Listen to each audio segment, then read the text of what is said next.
Bom dia, boa tarde, boa noite. Hoje eu estou aqui com o Caio Peroso. Quem que é o Caio? O Caio, ele somente é o fundador do Instituto Borborema, o maior instituto conservador que nós temos hoje. O Instituto conta com o Flávio Morgenstern, o Felipe G. Martins, Rafael Nogueira, só os maiores nomes do conservadorismo.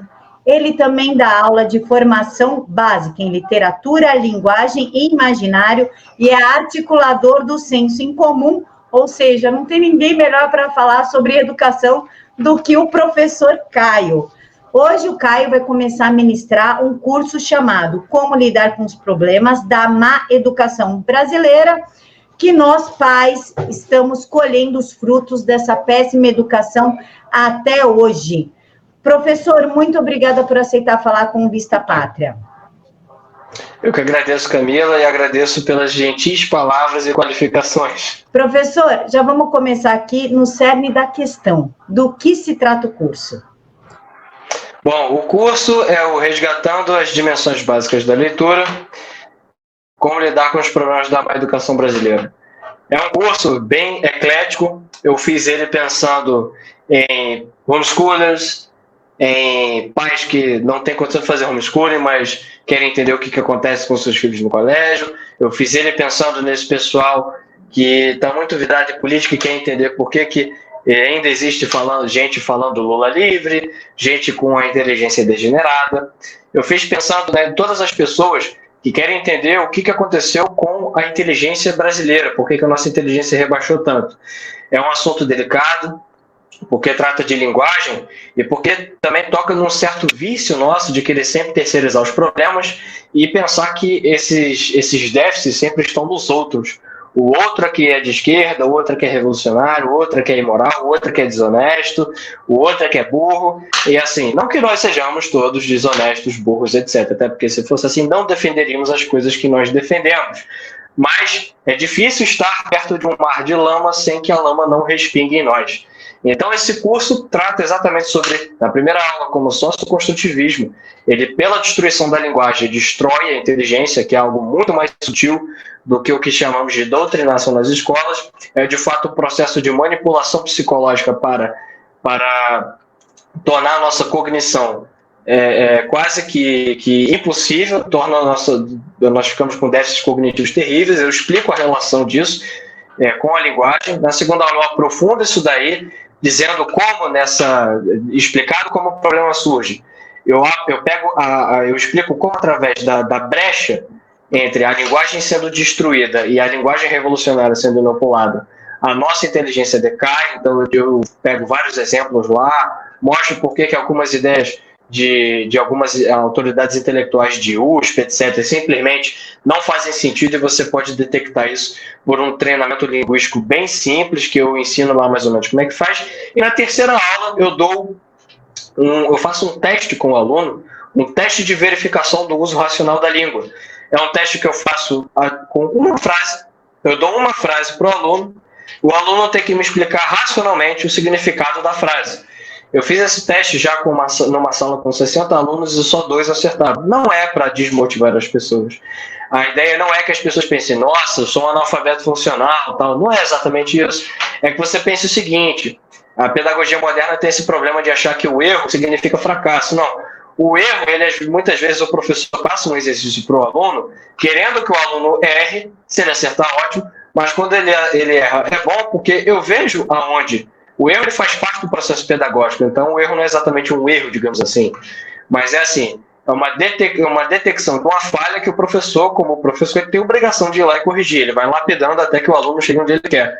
Então o objetivo do teste não é deprimir ninguém, não. O objetivo do teste é que você teste a si mesmo, em primeiro lugar, e aí você vai entender, quando você fizer o teste, quando eu explicar a resposta, você vai ver, era isso, era tão óbvio. Você vai entender que você não sabia disso exatamente porque os instrumentos que eu utilizei para te dar a resposta, provavelmente você não tem na tua consciência, porque o socioconstrutivismo destruiu eles.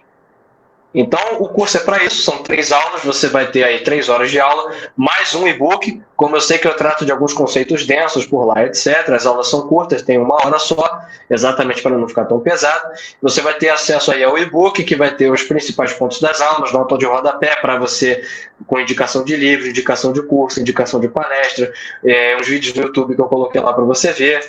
E fora isso, você vai levar de bônus as 5 lives da semana que nós fizemos de lançamento desse curso. A semana Problemas da Cultura Brasileira, lá no Instagram do Instituto Borborema. Se você não segue, peço que siga @Instituto Borborema. Nós fizemos lá. Na segunda-feira fizemos, afinal de contas, porque o problema é cultural, com participação do professor Rafael Nogueira. Terça-feira, sobre humildade, com o professor Pedro Augusto. Na quarta-feira, Brasil entre a civilização e a barbárie, com Taiguara Fernandes de Souza. Na quinta-feira, a Antieducação da Imaginação, com Francisco Escorcim. E na sexta, fechamos com o grandiosíssimo Flávio Morgenstern, sobre como as ideologias crescem, dominam mais facilmente quem não domina a língua. Então, você já tem aí um curso à parte, só de bônus, do curso que você vai adquirir. Você leva tudo isso por R$ 97,00. Acredito que quando essa entrevista for ao ar, o link deve estar na descrição ou no primeiro comentário para você adquirir esse curso. As inscrições serão até o dia 26 de novembro. Não percam, vale muito a pena. Eu fiz com muito carinho e exatamente tentei ser mais simples possível, mais eclético, para que a gente se una em torno dessa questão da linguagem, do surgimento da inteligência e da educação, que tanto nos assola e tanto deprime, e tanto torna as pessoas, infelizmente, se aquelas pessoas degeneradas da universidade, e estão lá fumando maconha e pintando cabelo igual o Felipe Neto, se elas não tivessem a inteligência delas destruídas em primeiro lugar, elas jamais estariam ali. Tenho certeza que não queremos isso para os nossos também. Professor, eu sou aluna do Instituto Borborema, acompanho, vai fazer uns 6 meses que eu estou assistindo os cursos e tudo. E esse curso em especial, ele tem um valor muito baixo, que realmente é de R$ 97,00. Por que esse valor tão baixo para um conteúdo cultural tão rico, ainda mais contando com o Flávio, tipo Morgenstern, é um nome de muito peso, que as pessoas pagariam realmente para ouvir, pagariam bem mais. Por que esse valor tão baixo? Bom, além disso, esse valor você divide em 5 sem juros, né? Porque a gente não queria que ninguém desse uma desculpa para não assistir esse curso. E eu falei com os caras, falei com o Nogueira, falei com o Chico, o Francisco Escorcim, né, o Pedro, o Taiguara e o Morgenstern. Falei, gente, olha só, o projeto é esse. Vocês são profissionais também da educação, todos eles são professores. Todos eles sabem dessa questão da linguagem, embora publicamente eles se posicionem sobre outras questões mais específicas. O Taiguara mais sobre política e análise jurídica. O Morgenstern já é um cara da linguagem, ele tem o curso dele de Infowar lá na plataforma nossa de curso do Instituto Borborema. Esse curso, exatamente, ele tem um valor baixo porque o nosso objetivo é pegar o maior número de pessoas possível.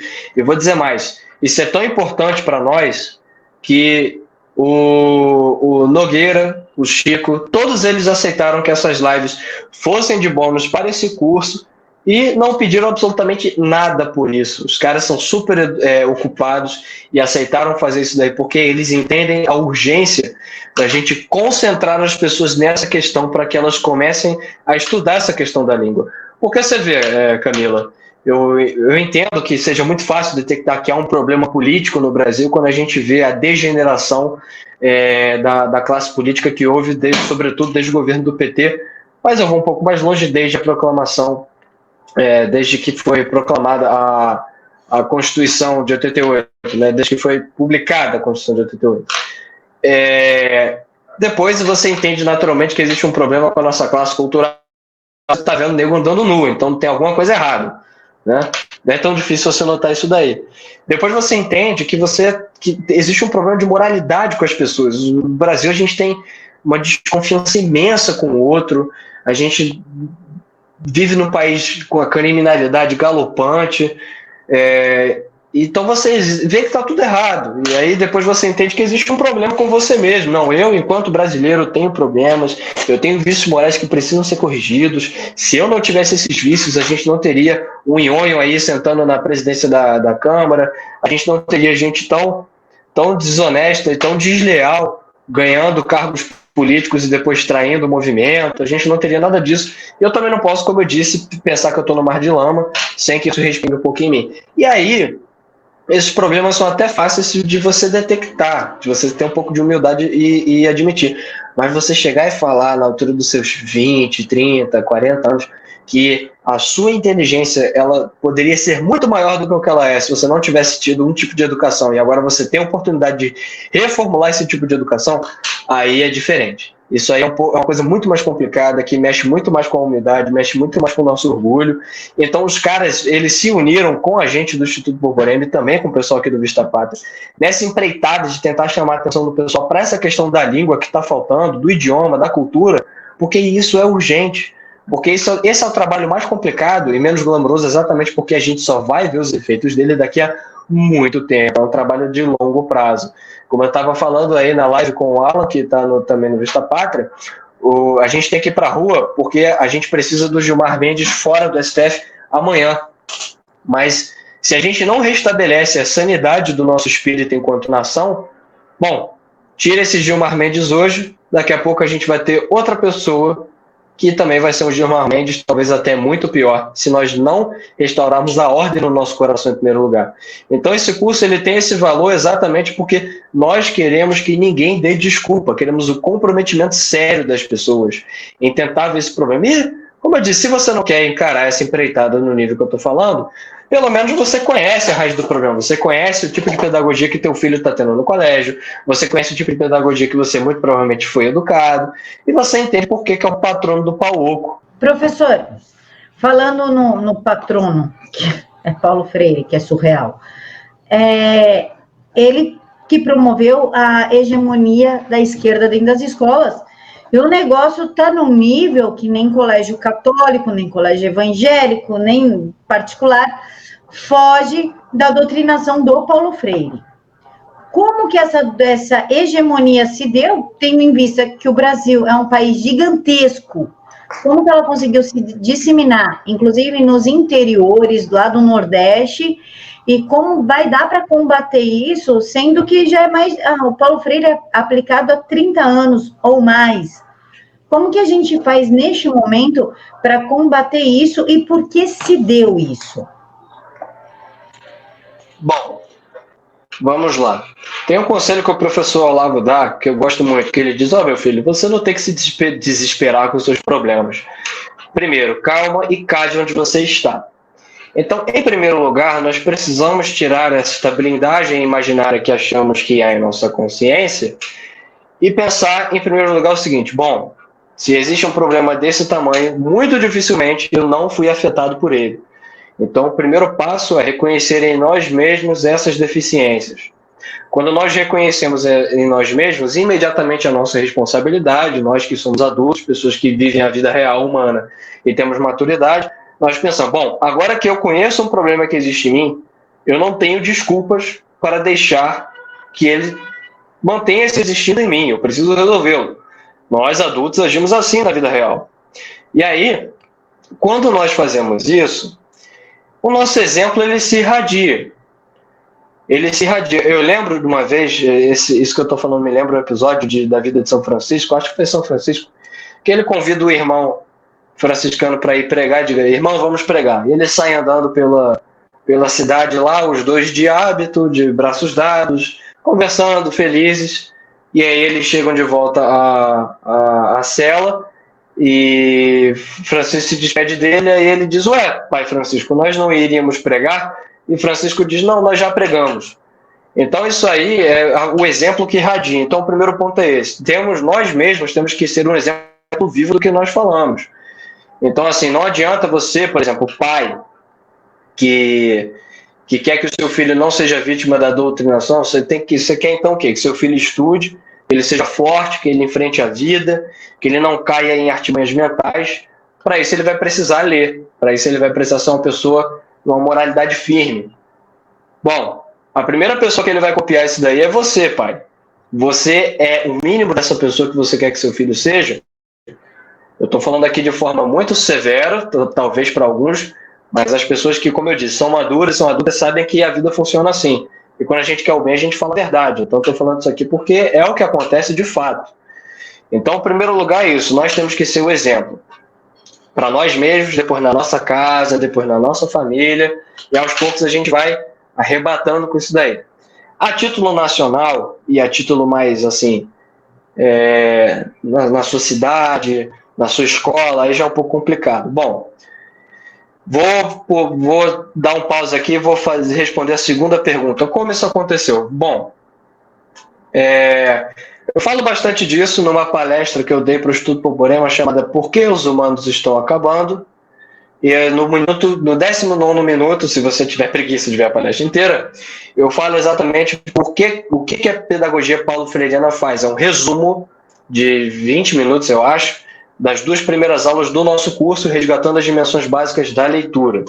Tá? Eu falo como é que isso acontece. O que isso acontece? A pedagogia socioconstrutivista, ela esvazia a substância das coisas que podem ser conhecidas e as preenche com conteúdo revolucionário. Traduzindo, o Paulo Freire tem um exemplo bem famoso da vida dele, que ele foi para uma cidadezinha, acho que é Angicos o nome, não sei, e ele foi alfabetizar alguns pedreiros lá, e aí ele fez a roda de conversa com os pedreiros. Então, se você aí passou no ensino médio, na sua aula de português, ao invés de você estar tentando fazer o que eu faço na aula 3 lá do nosso curso, ao invés de você estar tentando entender um poema de Shakespeare, de você entender alguma coisa de Camões, de você ver ali os Lusíadas, o heroísmo, a nobreza, a honra, os caras se sacrificando para vir aqui, para essas terras ignotas, espalhar o império e a fé, enfrentar monstros marinhos, etc. Se você não estava fazendo isso, você estava numa rodinha conversando sobre um texto idiota do Gilberto de Menstein ou do Caio Fernando Abreu, isso aí o seu professor de português fez isso porque ele foi educado a pensar que esse era o melhor modelo pedagógico possível, porque foi o Paulo Freire que inventou esta porcaria.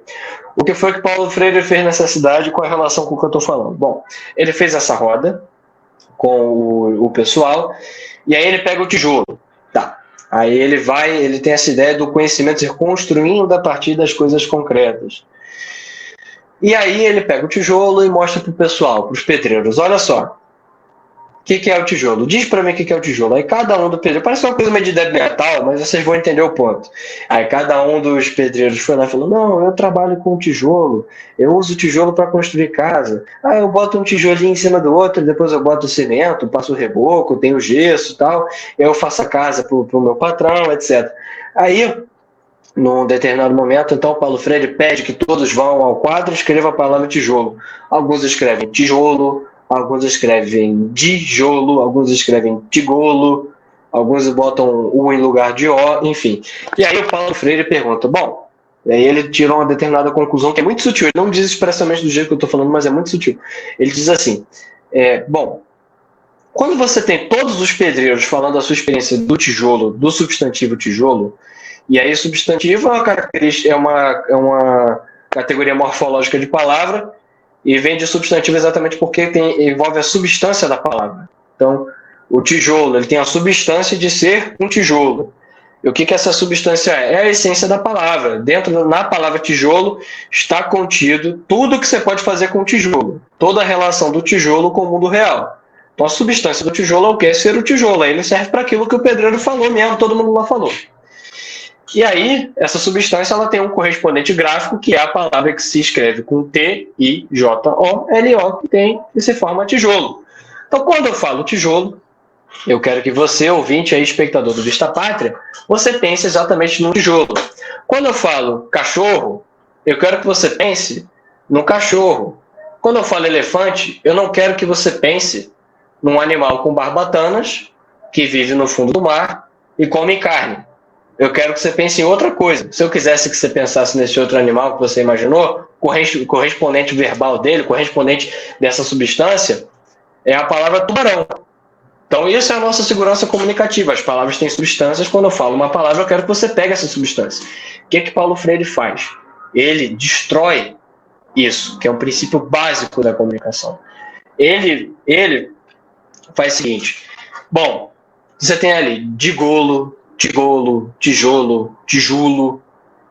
Aí a conclusão dele é, olha só todos esses correspondentes gráficos. Todos eles não dizem respeito à mesma substância? Então, escrever tijolo, escrever corretamente, é uma forma de imposição do status quo da classe dominante sobre a classe dominada.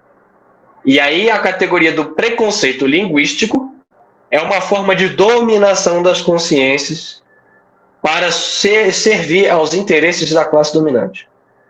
Então, logo, a pedagogia ela não deve ser uma pedagogia de percepção, ou seja, de eu encarar a linguagem como algo que já está pronto, eu só tenho que aprender e inserir-me a mim mesmo na comunidade humana que partilha dessa língua para eu aprender a me comunicar. Porque se eu faço isso, eu que sou pobre, eu estou necessariamente me submetendo à dominação linguística. Então, o que eu tenho que fazer? Eu tenho que construir o meu saber. Eu tenho que construir a minha percepção da língua. Porque aí, quando eu construo ela, eu me emancipo socialmente.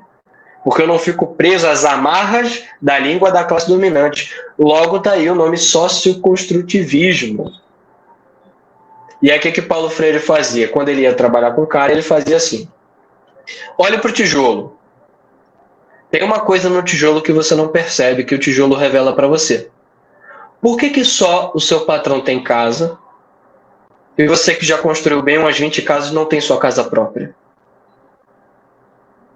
Ou seja, através disso ele vai tirando a substância. O que ele quer é que o cara não perceba a substância da palavra tijolo, sobre o ente que ela se refere, como eu falei, de tubarão. Ele quer o quê? Que ele olhe para o tijolo e pense em luta de classe. Porque aí ele vai ser um agente do movimento revolucionário. Então, Paulo Freire, a pedagogia do oprimido é exatamente isso. É você educar e inserir o sujeito no mundo da língua, só que fazendo isso com uma responsabilidade para que ele seja um agente do movimento revolucionário. E que ele utilize uma língua do movimento revolucionário e que seja de emancipação. Que ele diga, eu não estou preso às amarras da linguagem burguesa. Só que tem um problema aí, uma contradição interna. Que o que acontece? Bom, se a linguagem burguesa ela é uma prisão de conceitos e chaves impostos pela classe burguesa, quando você tem essa pedagogia aplicada por 30 anos, o que você tem? Um monte de gente presa em chavões revolucionários e os caras não conseguem pensar fora desses conceitos linguísticos. Eles não conseguem pensar fora disso daí. E o que acontece? Quando você retira das palavras a substância, não existe vácuo nas palavras. Quando você retira a substância, o nosso intelecto ele vai preencher essas palavras com conteúdo emocional. Então eu dou até um exemplo lá na palestra do Porquê os Humanos Estão Acabando, para o pessoal entender isso daí. A gente, se vocês olharem bem, a comunicação no Brasil aconteceu isso com ela. As pessoas, quando elas falam, elas não estão fazendo descrições objetivas. Elas estão expondo o seu estado psicológico, porque elas sempre estão em busca de emoção ou tentando gerar emoção. Isso ocorre quando você tira o senso de concretude das palavras e da língua. E isso é filho do socioconstrutivismo. Por quê? Porque se você olhar bem, Paulo Freire, com esse exemplo do tijolo, ele estava querendo inocular um sentimento revolucionário nas pessoas. Ele não queria que as pessoas olhassem para o tijolo e vissem o ente, vissem a substância. Ele queria que as pessoas olhassem para o tijolo e sentissem uma emoção de estarem oprimidos, etc., de terem que reagir. Ou seja, você cria cachorro. Por quê? Porque o cachorro, minha gente, eu tenho aqui em casa 2 cachorrinhos, e vejam bem, eles são novinhos, eu estou tentando educá-los. Como é que eu educo esses cachorrinhos? Eu tenho que fazer com que eles associem palavras a situações. Então, toda vez que eu vou colocar a ração deles, eu falo, senta. E aí eles sentam esperando a ração. Só que o que está acontecendo agora? Às vezes eles estão muito agitados, eu falo para eles, senta. E eles sentam e ficam agitados quando eu não dou a comida, porque eles não associam a palavra que eu estou falando, com o tom que eu estou falando, com a situação geral. Eles só associam comando e ação. Quando você educa as pessoas no socioconstrutivismo, elas são do mesmo jeito, elas associam comando e ação. Então, exemplo de como isso se relaciona com o que eu estava falando da questão emocional. Se você chegar numa sala de universidade e gritar, pessoal, precisamos tornar a universidade um espaço mais democrático e trazer as pessoas de direita para dialogar conosco em busca do conhecimento. Todo mundo, olha o que eu estou falando, trazer pessoas para dialogar e adquirir conhecimento. Quando você olha para isso na realidade, isso não é problema nenhum. Mas o que acontece? Quando elas escutam a pessoa direita e trazer conhecimento, isso desperta nelas, para elas isso é um gatilho emocional muito grande. Então elas vão despertar a reação de ódio. Ódio.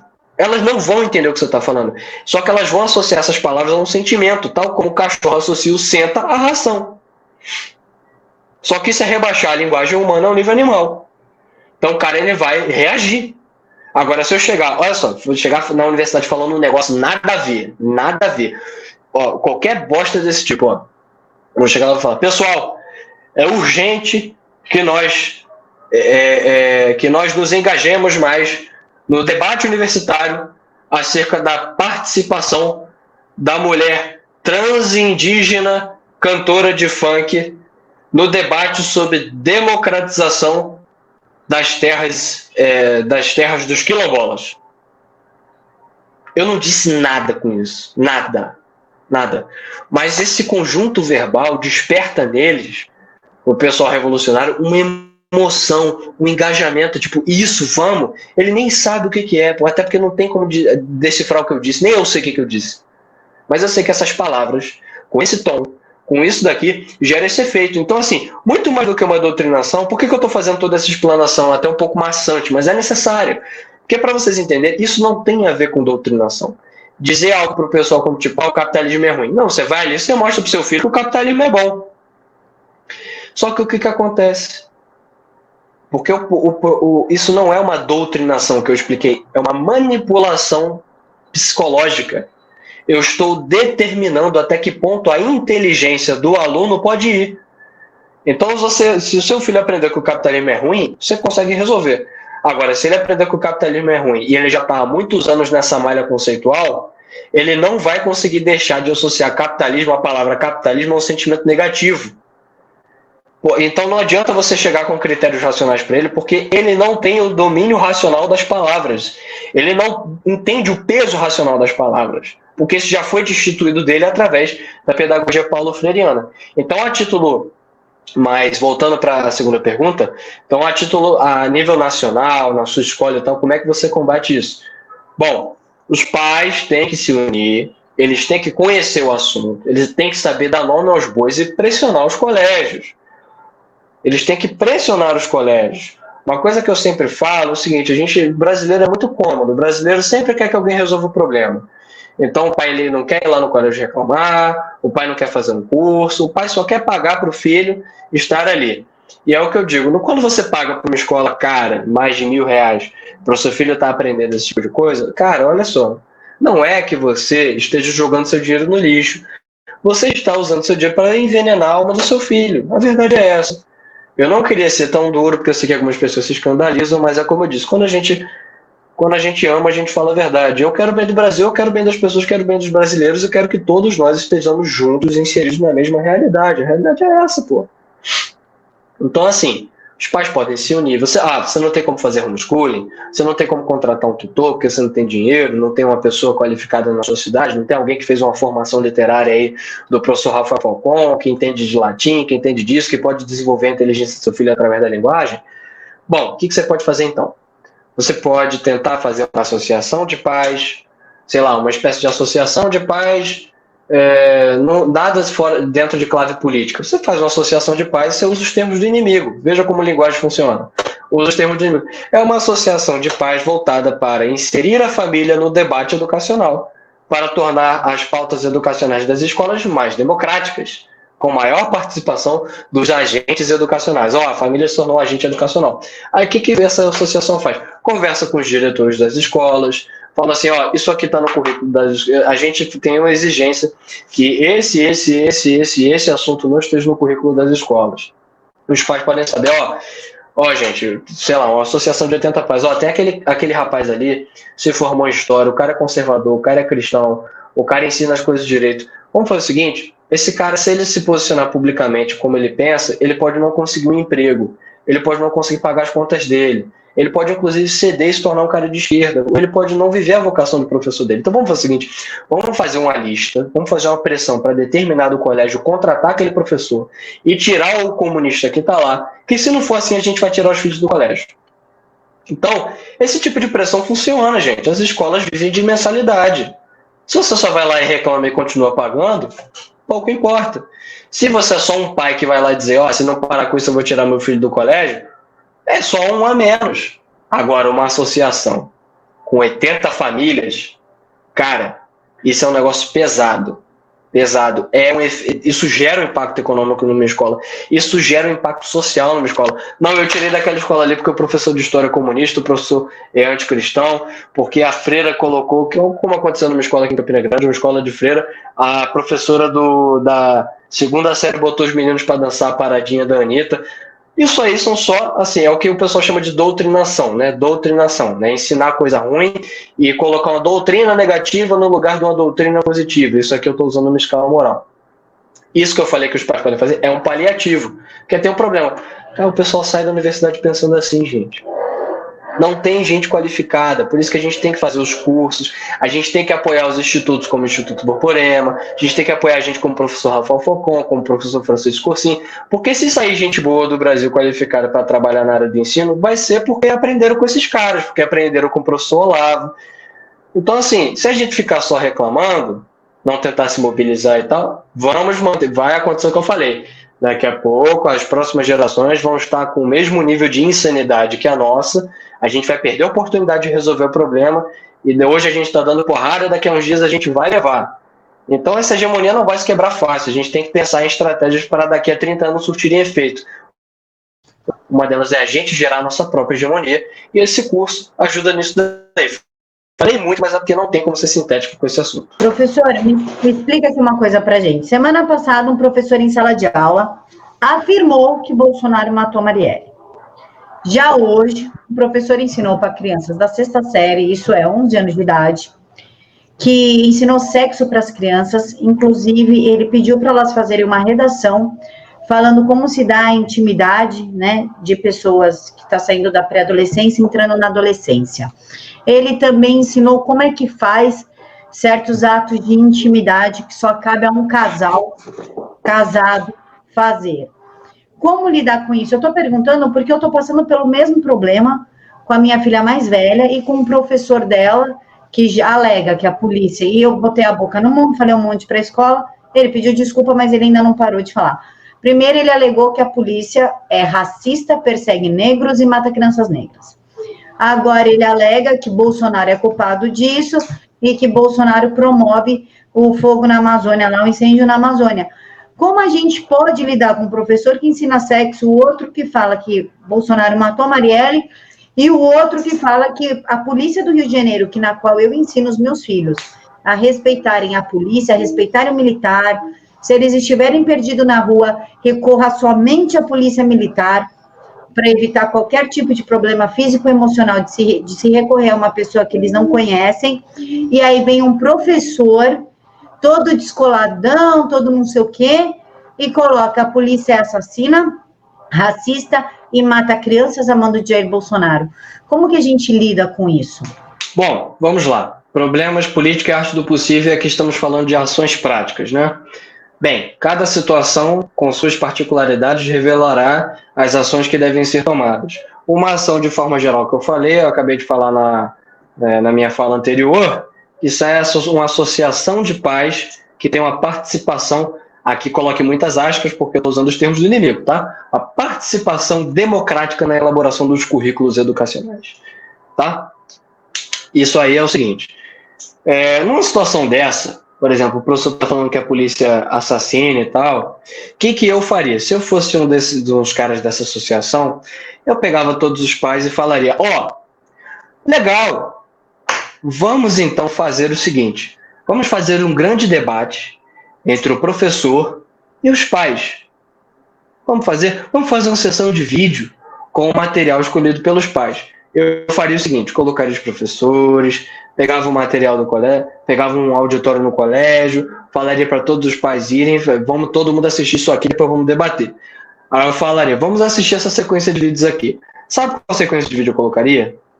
Colocaria uma trilogia de vídeos que está lá no canal Brasileirinhos, do Gatão e do Palhaço, que é uma trilogia de vídeos que o primeiro vídeo é Nego é Mal, o segundo, Mortos Fardados, e o terceiro, Vai Todo Mundo Morrer. No Nego é Mal, é só um monte de bandido, com um monte de arma, mostra como os caras veem de fato que o crime é um ótimo negócio, que é um ótimo modelo de vida. O segundo é como a polícia sofre na mão desses caras, como a polícia sofre muito mais na mão desses caras do que esses caras na mão da polícia. Até a ideia desses caras sofrerem na mão da polícia já é uma imposição mental, já é uma coisa que não tem razão de ser na realidade, já é uma inversão verbal, tá? E o terceiro, vai todo mundo morrer, que é o terceiro vídeo, é exatamente os autores intelectuais desses fatos. Então eles pegam sociólogos de esquerda, pegam professores de esquerda, então pegam montagens, por exemplo, de uma palestra de uma mulher que dizia lá que o policial só deve reagir a um bandido depois que ele for alvejado. Tá entendendo? Então você bota os pais e os professores para ver isso daí, os professores vão ficar com vergonha de abrir a boca. Os professores vão ficar com vergonha de abrir. Gente, é uma coisa que eu vou falar para vocês.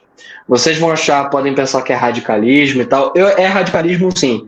Eu penso em radical, pensando na raiz da palavra, né? Radical vem exatamente de raiz. Então, quando eu penso que uma ação radical é a que vai na raiz do problema antes de tentar resolver podando os ramos da árvore. Podar os ramos não está adiantando muito. Tá? Então, a gente tem que ir na raiz, cortar o mal pela raiz. O que a esquerda fez? Não querer usar a estratégia do inimigo para combater o inimigo é isentismo, tá? É isentismo ou é covardia. Ponto. A esquerda fez com que a pessoa cristã, conservadora, a favor da família, a favor de Deus, a favor da família, fosse pintado para a sociedade como uma espécie de tirano. Eles conseguiram que nós tivéssemos medo de proclamar isso publicamente, que nós somos essa pessoa. E tenho certeza que tem muita gente ouvindo esse programa aqui que alguma vez se sentiu constrangido de dizer o que pensava porque não queria pegar mal pra galera, não queria que o primo ficasse com raiva e tal. Agora, quando o palhaço diz lá no Brasileirinho, os caras, farmeme, sabe o que é o farmeme? Os caras fizeram a gente pensar que nós éramos uns inumanos, que nós éramos pessoas de ódio e tal. Então vamos fazer o seguinte, não vamos fazer ninguém pensar que esses caras sejam alguma coisa que eles não são. Vamos mostrar para todo mundo que eles são. Eles são ridículos. Eles são ridículos. São desprezíveis. Farmeme, sabe o que é o farmeme? Vamos fazer o cara de esquerda começar a sentir vergonha de ser de esquerda, porque se ele dizer que é de esquerda, ele vai ser zoado. Então o professor ele tem que começar, em primeiro lugar, a se sentir e ter vergonha de ser de esquerda. Ele tem que ter vergonha do que ele faz em sala. Só que isso é muito ruim, é muito difícil. Não dá para você fazer isso racionalmente. Sabe por quê? Lembra do que eu falei de Paulo Freire, que aí essas claves linguísticas seriam formas de dominação da sociedade burguesa e tal? Cara, para esse professor que está ensinando, vou ter que usar o termo, porque assim, não é sexualidade. Vejam, uma coisa é dizer que o professor está ensinando sexualidade de forma inadequada para as crianças. Agora, a gente tem que chamar as coisas pelo nome. Eu vou chamar pelo nome. Os professores estão ensinando putaria para as crianças em sala de aula. A palavra é essa que eu usei, não vou usar mais para o YouTube não dar problema aí, tá? A palavra é essa. É isso que está sendo ensinado. E você tem que chegar lá, o professor está ensinando isso aqui, e falar a palavra que eu falei, para todo mundo fazer assim. Porque se você diz, está ensinando sexualidade de uma forma inadequada, talvez devesse ter um pouco mais de cuidado. Quando você está falando assim de forma polida, você já está fazendo concessões ao inimigo. Porque você está atenuando o mal que ele está fazendo com você. Então você tem que dar nome às coisas corretamente e fazer o cara se sentir mal por ele pensar e agir dessa forma.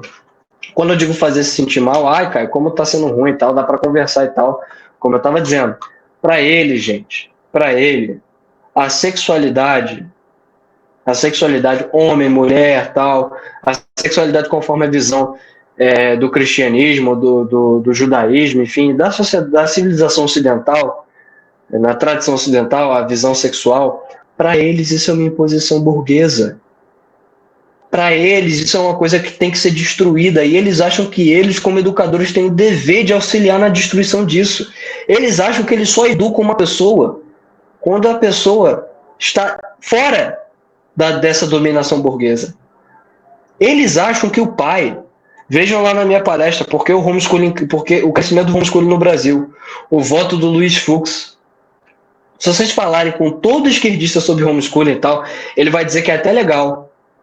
Mas ele vai dizer, você está aprisionando a criança de conhecer outras visões de mundo e tal. que ele está dizendo é o seguinte, a criança, se ela é educada no cristianismo, ela é presa. Ela só é livre se ela é educada no esquerdismo. Ela só é livre se ela cresce presa na ideia de Lula livre, fora Temer. Ela só é livre se ela defende maconha. Para eles é assim. É um jogo verbal. É um jogo verbal. Para eles isso não é prisão. Para eles isso é verdadeira liberdade. Para esses educadores, quando eles estão falando, colocando essas coisas no quadro, sexo anal, para eles estão exercendo uma função santa, gente. Eles se sentem apóstolos fazendo isso.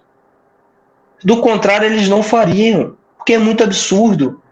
Eles só se colocariam nesse nível de absurdo se eles de fato estivessem conscientes de que eles estão realizando um ato de santidade.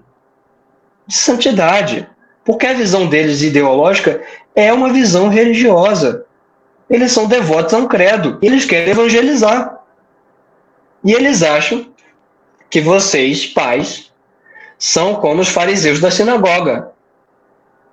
E aí eles vão fugir de vocês, e às claras ou às escondidas, a depender do grau de heroísmo do sujeito, heroísmo entre aspas, ele vai lá e faz a pregação dele em sala de aula.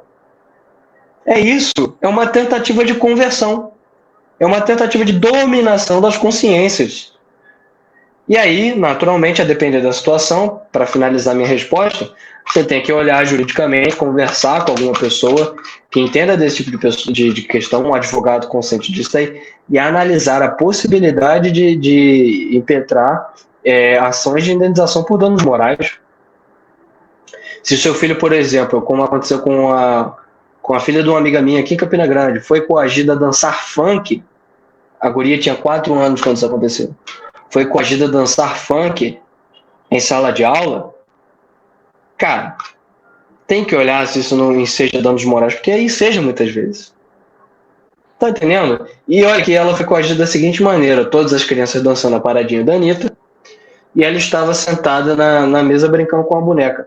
A professora chegou e falou, fulaninha de tal, por que você não vai dançar com seus amigos? Aí ela respondeu, porque meus pais não gostam que eu dance esse tipo de música. Aí olha o que a professora respondeu, mas todos os seus colegas estão dançando, por que você não vai dançar? Como o pessoal aqui da Paraíba fala, eu moro aqui, mas eu não sou paraibano, sou carioca, como o pessoal da Paraíba fala, numa lapada só, o que essa professora fez? Ela está dizendo para aquela criança que a autoridade do grupo de amigos vale mais que a autoridade dos pais, mesmo que seja algo que vá de encontro com os pais falam. E que se o ambiente escolar impõe que ela faça isso, ela deve fazer. É isso que um esquerdista chama de socialização. É isso. Não é outra coisa, gente. Então a gente tem que começar a treinar a nossa inteligência para não cair nesses joguetes verbais. A gente tem que fortificar o nosso intelecto para a gente não cair nessas armadilhas. São armadilhas. E aí, em primeiro lugar, como eu disse, a gente tem que resolver isso em nós. Depois, pensar em ações mais práticas, na associação. Contar com o comprometimento das pessoas. A prova de que no Brasil a gente tem um monte de problema moral. Todo mundo está desesperado com a educação dos filhos. Quantas associações já se formaram nesse sentido? Nenhuma. E tenho certeza que se formar vai ser um monte de problema. Nego não vai poder confiar nos outros. Nego não vai querer ir para reunião. Nego não vai, na hora de brigar com o colégio mesmo, ele vai ficar com eu não sei se é prudente e tal. Porque muita gente no Brasil é covarde. Só quer reclamar dos problemas, só quer ficar no grupo do WhatsApp, só quer passar vídeo, só quer passar artigo, não quer tomar as rédeas do negócio. Sabe? Então, assim, a gente tem que resolver esses problemas em nós primeiro. Professor, educadores que mais são utilizados no Brasil, os pensadores na área da educação, Paulo Freire e Piaget. Ambos são ruins, né? Deturpam a mentalidade da criança, enfim, e cria zumbis, né? Zumbis doutrinados. Se o senhor pudesse mudar isso, quem que o senhor colocaria como referência e por quê e como neutralizar a curto, médio e longo prazo o que já foi imposto na vida das pessoas em relação a Piaget e Paulo Freire? Como é que faria isso? É muito complicado, acho que essa foi a pergunta mais difícil, mas vamos lá. Todos nós a gente tem que entender uma coisa. Primeiro a gente tem que nutrir o nosso imaginário. Se você perguntar para uma pessoa, a primeira pessoa também não sabe explicar exatamente por que Paulo Freire é ruim. Ela não sabe fazer uma explicação racional. Não, Paulo Freire é ruim por causa disso e tal. Ela muito provavelmente aprendeu uma formulinha para dizer que é ruim. E aí, ela viu alguém dizendo isso, viu o Olavo dizendo, ouviu eu mesmo dizendo, ela vai lá e repete, mas ela não entende por quê. O meu curso ajuda a entender por quê, tá? Mas não é só entender por que Paulo Freire é ruim. É o seguinte, educação vem do latim exutere, né? Conduzir para fora. Então, quando você vai educar uma pessoa, pressupõe-se que é o seguinte, a pessoa está no patamar e você, como professor, você quer levá-la para outro. Ou quando a gente vai educar uma pessoa, a gente tem que saber o que a gente quer. Então, você quer educar um guerreiro? Então, em Esparta, você tinha um modelo educacional. Você quer educar um cidadão? Você quer educar alguém para viver a polis? Com a discussão política de alto nível, tal, então você vai educar para isso, como você fazia em Atenas, tá? O que a gente quer no Brasil? Eu acho que nós queremos indivíduos fortes, que parem de reclamar da vida, pessoas que parem de, com qualquer coisinha, achar que fracassaram na vida, pessoas que ajam, pessoas que sejam devotas a Deus, que não fiquem como algumas pessoas que são cristãs e fazem de Deus uma espécie de refrigerante diet, você cria o Deus que você quiser, com a sua imagem e semelhança, você não se deixa ser criado. Eu quero isso para o meu filho. Então eu vou fornecer esse tipo de educação para ele. Eu acredito que seja mais ou menos o que todo mundo quer. Então, em primeiro lugar, como eu disse, você tem que tentar sair isso em casa. Você é adulto. Se você não é, dificilmente seu filho vai ser, tá? Vamos falar a verdade. E aí a gente precisa entender exatamente isso, o que significa educação, e entender que esse modelo já foi feito em outras épocas da humanidade. Ele já foi feito. Não é nada novo que essa parte da direita que mais fala de educação, a gente não está querendo reinventar a roda. A gente só está pegando um negocinho que a galera já fazia, que dava certo, que criava gente desse nível, a gente está querendo adaptar para os dias de hoje para ver se dá para fazer. O que a gente faz aqui na formação do Instituto Borborema. Só que as pessoas ainda estão muito, muito aquém desse problema. A gente vê pelo nosso canal do YouTube. Outro dia o Sérgio estava brincando comigo. Quando a gente bota lá qualquer coisa com o nome educação, é uma das coisas que menos dá visualização. Quando a gente bota ideologia, não sei o quê, pum, estoura. Então a política lá é um tema mais popular porque a política permite exatamente que eu só reclamo e não faça nada. Educação não é um tema que permite que você reclame sem fazer nada. Então, a curto prazo, essa tomada de consciência, e a gente precisa de novas referências educacionais. Procurar estudar outros modelos educacionais que já aconteceram. Porque se você pergunta para um pai que está indignado, tá, se você não educar seu filho no sócio-construtivismo, você vai educar ele em quê? O pai também não sabe dizer. Então, os próprios pais que foram educados no sócio-construtivismo não conhecem outro modelo educacional a não ser o sócio-construtivista. Não conhecem. Então a gente tem que estudar mais sobre, recomendo, a formação clássica, do trismo e tal. E eu acho que a grande referência educacional hoje, na minha opinião, eu digo para mim, a minha referência educacional são 3 pessoas sobretudo. São o professor Olavo, o professor Francisco Escorsim e o professor Rafael Falcon. O Francisco Escorsim com o trabalho de educação da imaginação, o professor Rafael Falcon com o trabalho dele de letramento e com o latim. É claro que você tem o professor Rafael Nogueira com um trabalho maravilhoso com os clássicos, o Flávio Morgan tem com suas questões de linguagem política e tal, mas é porque como eu não fui aluno do Rafael Nogueira nem do Morgenstern nessas questões específicas, eu coloco mais em conta o Escorsim e o Rafael Falcon, porque eu fui aluno dele, sou aluno dos dois até hoje, do Escorsim e do Rafael Falcon, e sou aluno do professor Olavo. Então, assim, a gente tem que primeiro ter referência do que são pessoas educadas e do que são pessoas que podem, de fato, dar uma educação mais de elite. A curto prazo é isso. Primeiro, recuperar as referências e tomar consciência do problema. A médio prazo, cuidarmos da nossa própria educação. Se você começar hoje, eu garanto que com um trabalho árduo de 1 horazinha por dia, em 3, 4 anos você consegue resolver os problemas do sócio-construtivismo em você, pelo menos os mais grossos.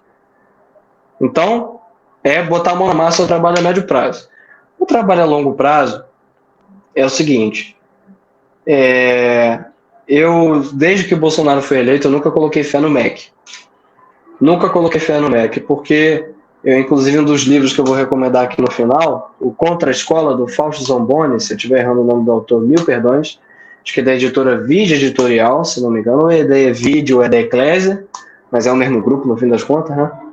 Ele fala exatamente como a centralização do ensino, a federalização do ensino, ao longo da história humana, ela sempre serviu para fins totalitários. Sempre, sempre, sempre, sempre.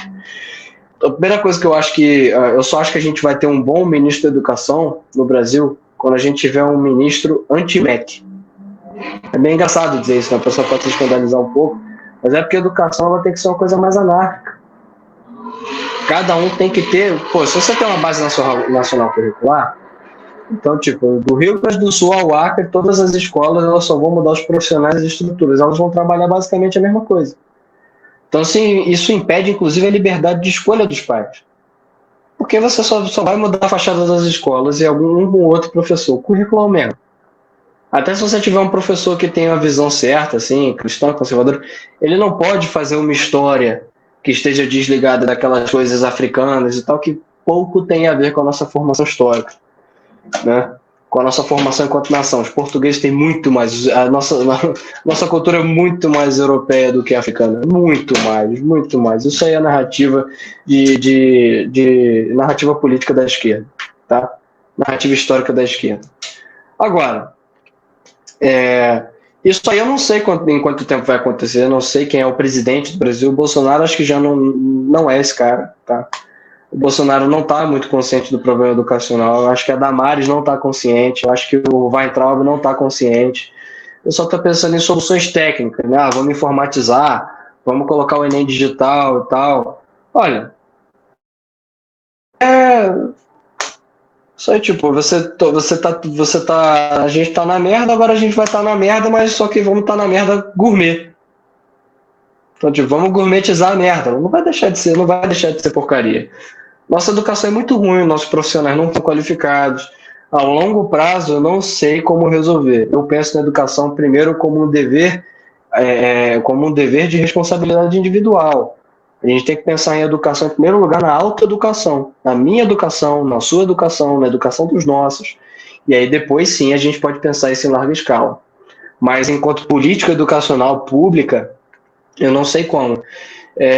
A gente resolve esse problema. Quanto a Paulo Freire e Piaget, já estão sendo destruídos. Você tem aí trabalhos maravilhosos com relação a refutar o Paulo Freire e mostrar como é uma farsa. Tem o meu curso, antes de mim, tem o trabalho do professor Thomas Juliano, que publicou Desconstruindo o Paulo Freire e depois o Desconstruindo ainda mais Paulo Freire, que ele esteve aqui semana passada para lançar. Daqui a pouco a palestra de lançamento deve estar no canal aí do Instituto Borborema. Professor, muito obrigada por aceitar falar conosco aqui do Vista Pátria. O senhor gostaria de fazer as suas considerações finais? Eu gostaria de deixar algumas indicações aqui para vocês.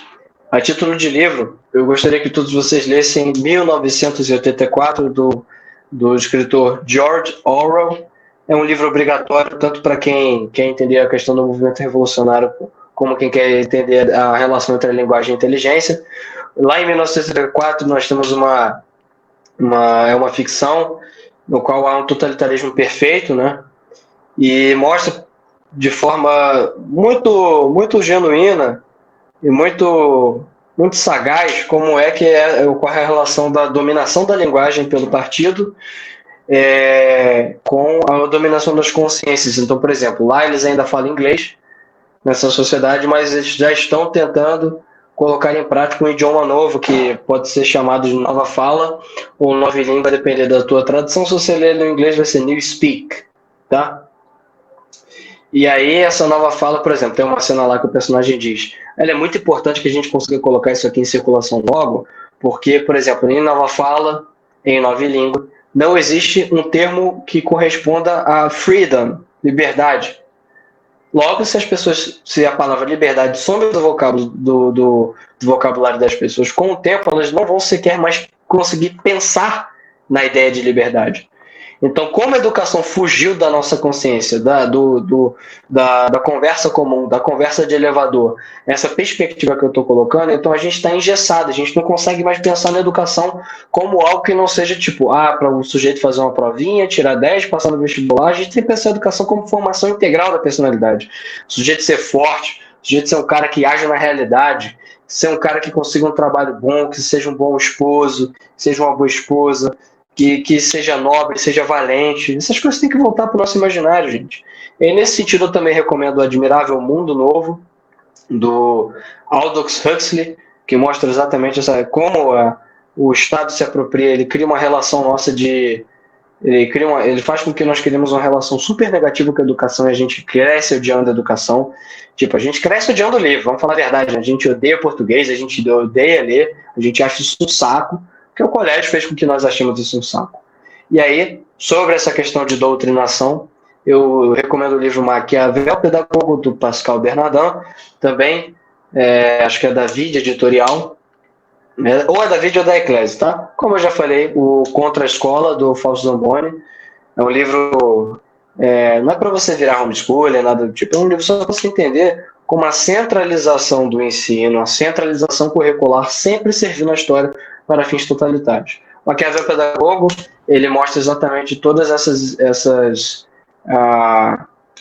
estratégias de manipulação psicológica. O Pascal Bernardin, ele delineia isso de forma muito bem. E aí eu indico 2 palestras minhas: Por que o homeschooling cresce no Brasil e porque o homeschooling cresce no Brasil, não, perdão, o crescimento do homeschooling no Brasil, que aí eu mostro todas essas questões que conversamos aqui, só que dizendo como elas influenciam os pais a tomar a decisão pelo homeschooling, e a palestra Por que os humanos estão acabando, que eu faço a relação do fim da inteligência com o fim da linguagem, e aí, naturalmente, isso, o fim do que nós chamamos de humanos. Eu peço que vocês sigam, por favor, a página do Instituto Borborema no Instagram e no YouTube, @Instituto Borborema no Instagram. No YouTube vocês acham facilmente, temos várias palestras sobre o assunto, muito conteúdo gratuito para vocês.